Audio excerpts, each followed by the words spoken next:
parafunctional behaviors. There were 17 out of 21, and one was evening. So that means 16 behaviors that this patient is doing during the day. I will feel okay with medications over the counter. My physical therapy, very important for this patient, especially because this patient is doing so many diurnal behaviors to teach this patient to relax the jaw and don't clip the teeth together. And we talk about the N exercise so they can relax their jaw. Resistive opening, one of Dr. Cross' favorites and all of us favorite, because then they learn how to maintain the jaw open. I think it's a candidate for ultrasound due to the myalgia diagnosis and a spray and a stretch to work with the muscles. She wakes up with pain, have pain upon awakening, and endorsed, I believe, was 4 to 7 of the evenings, clenching their teeth during sleep. So I think she is a candidate for, and I put hard, full occlusal stabilization appliance, but to be honest, it could be soft as well. So I'm going to escape, and you can correct it, or soft, full coverage appliance. So we have a question: could jaw manipulation be used for this case? The patient is not locked, so I don't need to manipulate this patient. In fact, when we do a spray and a stretch, we have to be careful not to overstretch the patient, exactly for what our colleague said before, that if the patient have recurrent subluxations, and now we want to make the patient to be a 70 millimeters, now the patient will subluxate again. But manipulation pretty much is limited to closed locks. And this patient doesn't have a closed lock.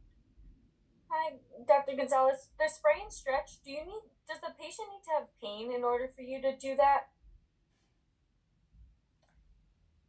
I will say yes. Okay. And one more question. When would we refer? I say yes, and I'm thinking, can we have an individual? Most likely, yes. I'm sorry, I cannot see who's talking. Could you identify? Hi, it's Megan. Megan, okay, I'm sorry, Megan. I cannot see the names or the boxes. But if you have a patient that only have this displacement without reduction, with no pain, could you do a spray and a stretch? You can try to see if you can stretch it. So most likely, yes, Megan. Okay, and then just a random other question. We were talking about the last case referring to an oral surgeon. When would we refer to a sleep medicine doctor? Like in what case? Because this person has not nocturnal issues as well. Well, where do you see the nocturnal issues? As in the PHQ-50?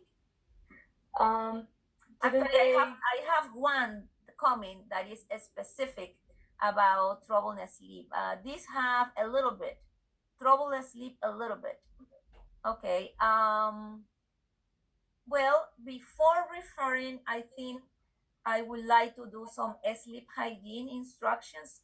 Maybe it's as simple as I watch my tablet until 2 p.m. And we can address that.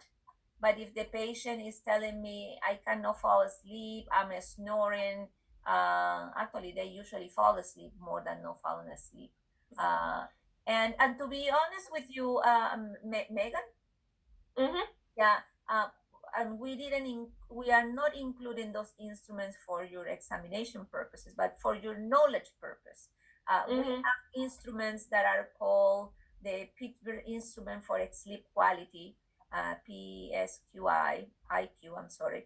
And this, or the Epsom instrument, in which we then assess more the quality of the sleep. And if it's not modified by sleep hygiene, then we definitely will refer to a sleep medicine. Okay, so if it's nocturnal bruxism, we kind of take care of it, but if it's trouble with actually getting like quality sleep, we give hygiene, and if that doesn't work, then we go to sleep medicine. I think that's a good logical Okay. assessment. Thank you very much. Yeah, but you know what? I will actually look at how beautiful this is. Thanks to Megan, we will add here sleep hygiene. Thank you. So I have another question that says, would surgery be indicated if physical therapy appliances did not solve the problem? And I'm assuming this is for case 2. For this one, but the Yeah. because of the subluxation, right? I assume so. I assume so. Go ahead. I let you do the surgical. The answer is yes. So for her headache diagnosis, for her myalgia diagnosis, no. And I forget, did she have a displaced disc? No. Yes, a unilateral disc displacement with reduction. So she had a unilateral displaced disc with reduction, but it wasn't limiting her function. No. So I wouldn't, for those 3 diagnoses, I wouldn't consider a surgical referral. If you want to talk about subluxation for a surgical referral, that is a possibility for recurrent subluxation. It depends on how often it occurs. Remember, subluxation means the patient can manipulate back. Mhm. And so usually for subluxation, we don't refer for a surgical treatment. Luxation, where they need someone else's help to get their jaw back, is a nice surgical intervention. That one, you know, if it happens, people freak. They usually go to the ER. They have to wait in the ER because they're not bleeding to death. And so it is a very uncomfortable diagnosis to have. So that one, I would think about that even early. And that's consistent, Dr. Crow, with the presentation from Dr. Campbell, which you guys actually can see it again because the video is available in UB Learns. Very good question. How are we doing with time? I think we may have, if I talk very fast, we may do both. So I want to thank Alexander for helping me with that case, and everybody who's been asking questions for helping. Okay, so this is another case, and the chief complaint, this was a 47-year-old male patient referred from the ENT to our clinic. And the complaint is, my TMJ sounds like crickets. The history of the present illness, he has been aware of sounds for the last 5 years and no associated symptoms described to that chief complaint. He is under medical care for arthritis of the knees, and for that he takes 800 milligrams of ibuprofen as needed. His symptom questionnaire, as you can see, he is not complaining of pain. He is not complaining of headaches. He is complaining of joint sounds. He doesn't have any history of closed lock, and he doesn't have a history of open lock. Upon his clinical examination, he doesn't identify any pain. We use number 9. He have 4 over by, jet, 3 over by, no deviation, corrected deviation opening. Upon range of motion, this is what sometimes I said is an alligator. Can open 41 pain-free opening, 42 unassisted, and we even tried to stretch it more and we got to 43. And none of those movements cause any pain. He can move 9, 10, and 7 to right, left, and protrusive movement with absolutely no pain. And then we go into our assessment of joint noises, and we have in the right TMJ the presence of crepitus, no clicks, and the crepitus is present during opening and closing, and that is your examiner, the examiner. In the left TMJ, there are no clicks, and we have crepitus during closing. During lateral and protrusive movements, in the left TMJ, we have crepitus. The examiner didn't identify any clicks. And then during the assessment, we noticed that in the right TMJ, there was no locking at all. And in the left TMJ, in a wide open position, so this is for Collie, in the right open position, and Collie, I assume we did the maximum assisted because we thought at that time we could do it. Let's put it that way. We didn't cause that subluxation during maximum opening, but there was a locking in maximum in wide open position, and the patient was able to maneuver his jaw and close his mouth. During palpation, you can see temporalis negative, masseter negative, lateral pole negative, posterior mandibular negative, in the right side submandibular lateral pterygoid and temporalis tendon. Patient report pain, but is not familiar. He have not experienced that pain in the last 30 days. And then in the left side, lateral pterygoid area and temporalis tendon positive, but is not familiar. The patient have not experienced that pain before. So putting it together, obviously, if they don't complain of pain, and if they don't complain of pain, the pain cannot be modified by function and parafunction, and we cannot replicate something that they are not complaining about it, therefore we cannot have any pain diagnosis. Because the patient complains of joint sounds, he said, my joint sounds like crickets, right? And then in the symptom questionnaire, he endorsed the question.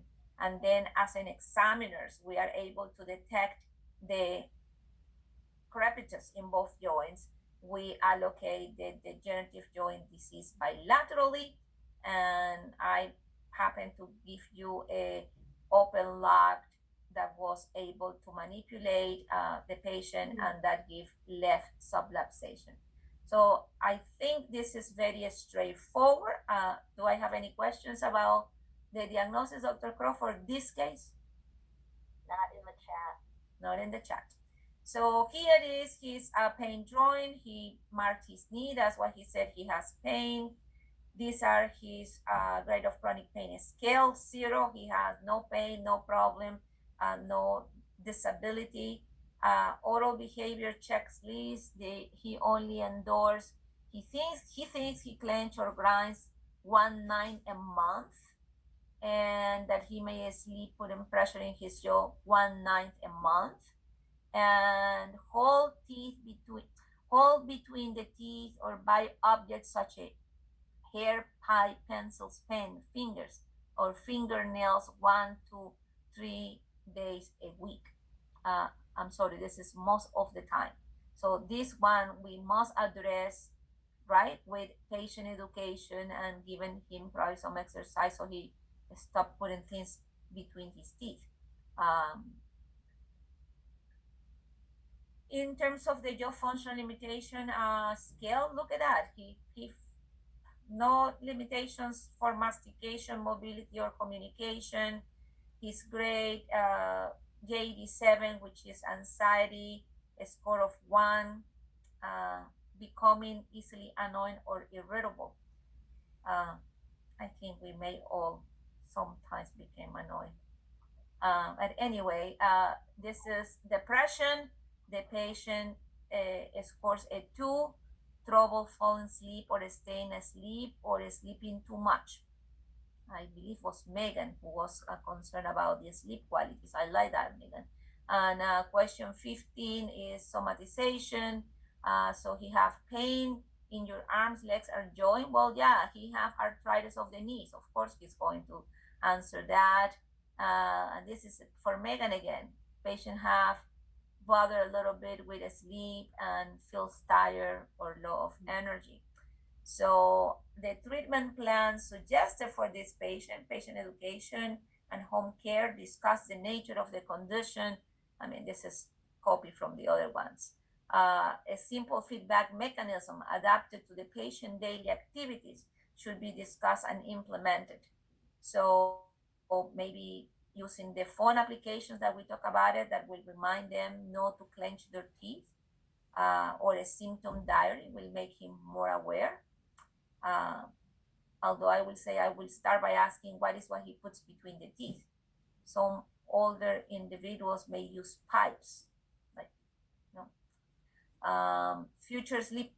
Now Megan is happy with me. Further sleep assessment is required. Sleep hygiene. Oops. And I have here an interocclusal appliance to protect teeth as the patient is an active bruxer. Flat, full coverage, soft or hard stabilization. And let me see. I will say, I will say that I will probably give him a sleep diary first to be sure how frequent is he. And this is what the I have here is a diary. What is it? Symptom diary.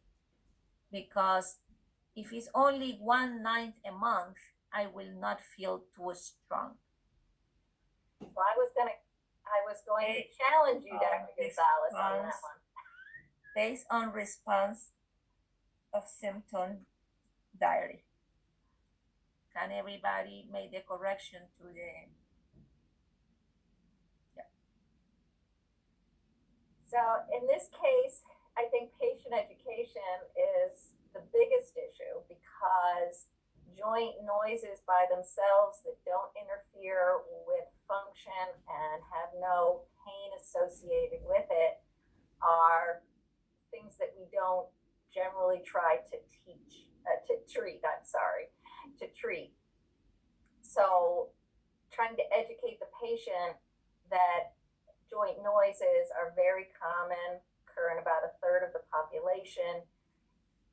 Not only are they very common and don't indicate something further is going to happen or be bad, the issue with them is we don't have good treatments for them.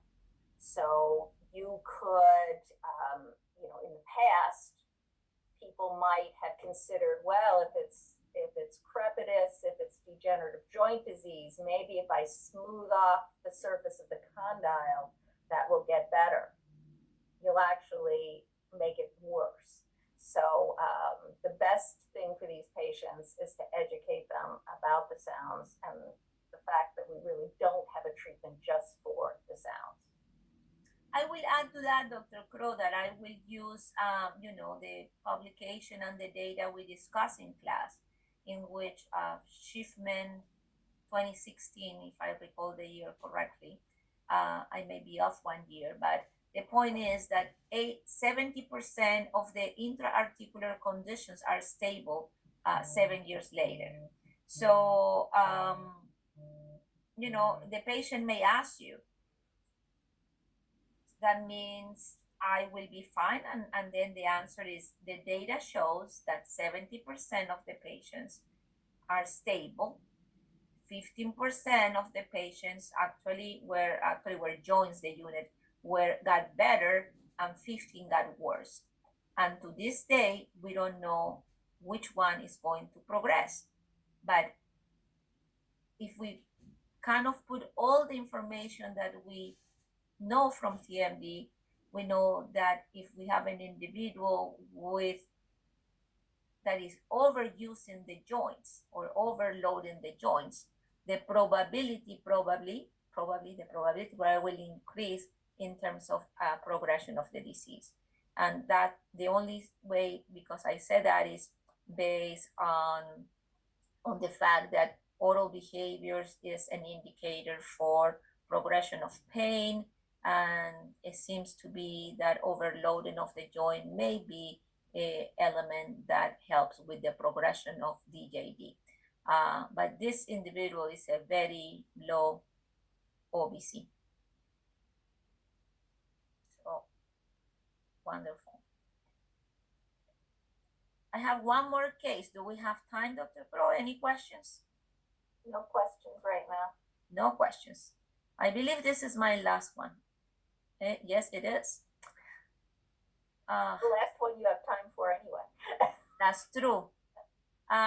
So this particular case is a 37-year-old female that was referred by the physician office because of orofacial pain. She has no medical alerts, no known allergies, and currently is taking St. John's wort 300 milligrams 3 times daily. And she said, I have pain on my face and mouth, at least for the last 30 days. That's the onset that she described. So it's not really chronic in this particular case. It's more like an acute thing. Localization is in the face, in the mouth, intermittent. It can be sharp and is alleviated, with over-the-counter medications. Then she said yes. Pain comes and goes. Is not modified by function and parafunctions. Her headaches, she denies them. She endorsed the presence of joint sound. She denies closed lock or open locks. In clinical examination, we identify the localization of the pain in the masseter region, no headaches, and you can read over jet, no midline deviation. Range of motion in the vertical, we have 30, 35, and 40 as pain-free opening, maximum unassisted and assisted. Non-terminated, no pain whatsoever with the vertical measurements, horizontal measurements or the horizontal plane 7, 7, and 7 with no pain on those measurements. In terms of joint sounds, we have in the left joint a right click during the lateral move. Close click. A close click, thank you. And then in the lateral and protrusive, we have a right TMJ click. And that's it. No locking, palpation. We have, the intention here was a yes. Yes. In the masseter, non-familiar. And then in the left side, yes, pain, which was familiar and no referred. Lateral pole in the right side, yes, non-familiar, and all the other ones are negative. And I did the correction and didn't work. Why did I move the bubble? Can you pick a name, Dr. Crow? Let's try Pedro. Good morning. Hi, Pedro. Hello, Dr. Gonzalez. How are you? Doing well, sir. Doing well. So, what was the question? You moved the bubble? So it's supposed to be right there. Why I cannot allocate a diagnosis to this patient? Pedro, I must tell you, you made me very happy because I can say your name without asking for help. I can say Pedro Andrade and roll all my R's. Yep. I can say Gonzalez too. That sounds good. So why I cannot allocate the diagnosis, clinical diagnosis to this patient? Can you just go back to the, I believe because there was no pain, no really symptoms that could, You got it. yeah. Because the pain is not modified by function or parafunction. Thank you. You made me happy twice in a day. That's always good. That's good. So here is how the patient identified the pain, specifically in the masseteric region and by the teeth. You can see that the patient have, and I will show you the summary, a lot of pain, worse, average, and now it's a 10 with no disability. The patient denies any parafunction. Look at that. No. And then the 87, no. PHQ-9, and that's where I want you to pay attention. And I did this specific case just to cover that. The patient says that is thinking that you will be better off dead or hurting yourself in some way, and endorse that there. I will address that in the treatment in a moment. She denies any physical symptoms. And you know what? This is the time where you stop. And in real life, I should said, we read all these questionnaires even before we do the exam. I'm presenting it to you, Access 1, Access 2, to follow the flow of the lectures. But we read all these questionnaires before we do treatment. And if a HQ9, if a Q9 for the PHQ9 is positive, it is a red flag. We stop. We assess the level of risk. We ask the patient if they have a plan, if they have a mental health provider, and if the risk is high, let's just leave it for that right now. If PHQ9, question 9 is positive, you must assess the risk in order to determine if you will send the patient to their health provider if they have one, or to the ER, based on the risk.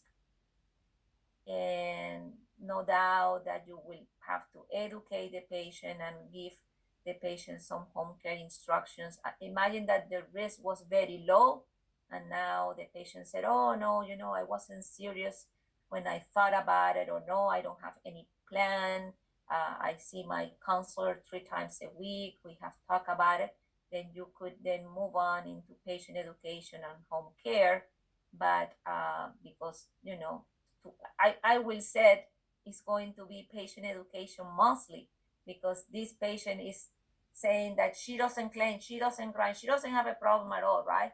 So I need to give this patient, I will start with a symptom diary, actually, to really monitor what is happening around your pain when you have this pain, to better understand what's going on, because everything is negative. Although in the clinical exam, she said is familiar to the palpation, but it's not modified by function and parafunction. So now I will have to ask the patient to provide a symptom diary to better understand, probably go more into my history, make my history taken more acute, and try to see what other orofacial pain conditions may be happening, including maybe odontogenic, that they may be referring pain to the masseter muscle. But because I have that red flag, you have to stop. Don't tell me pain-free opening is this, and this, and then, by the way, the patient has suicidal ideation, because it's not acceptable. So when suicidal ideation is present, you must stop. Okay? So that was the idea of this particular case. I have nothing to say but thank you to you guys as class. I know it's a challenge to do this program and these lectures in this virtual mode. I cannot see your faces. I feel I'm talking by myself to the computer. I'm very grateful to Dr. Crow, who agreed to support me this semester and be the co-director of the course. Thank you, Dr. Crow. I think this has been very unique, because it's really been a discussion with you as a class. And thank you to Dr. Katouf, our fellow, for being with us as well. And I cannot forget Hasib, who actually gave you guys a lecture as well. They are both, as I mentioned to you, participating in a special program. I wish you the best. I wish you an outstanding career and the best success. And I'm sure very soon we will go back to what we used to call normal, or some kind of normal. But really, my heart with all of you and your families in these difficult times. You will have the final exam posted 24 hours before the actual exam. So on Monday, Dr. Crow and myself, we will post not the exam, the cases. We will post the cases. So you will be able to read your cases and study your cases. And then when you come to the exam, there will be multiple choice questions similar or the same format that what you did in your exercise, your extra exercise. But you will reduce in this way the stress of reading all these cases. You can go ahead. You want to talk among yourself. You can discuss the cases. You can now ask any faculty or Dr. Katuf, our fellow, or anybody from the D4 class. It's only among yourself that you can discuss. And we wish you the best and thank you. Gracias. Dr. Gonzalez, do you know about how many cases will be on the test? No, sweetheart, I don't know that Not yet. yet. Okay, and But, will but there you be will have it 24 hours ahead. I don't know. I'm not aware of any class that would allow you to read the cases before the actual exam. Yes, we appreciate that. Thank you. And is it going to be? You said it's going to be like the It's extra going to be credit. it's going to be multiple choices. Okay, but not multiple select. No, I didn't say that. Oh, okay. So it can be multiple. And select. I explained this to you many times. And actually, one of you mentioned it. A patient can come with more than one diagnosis. Okay, thank you.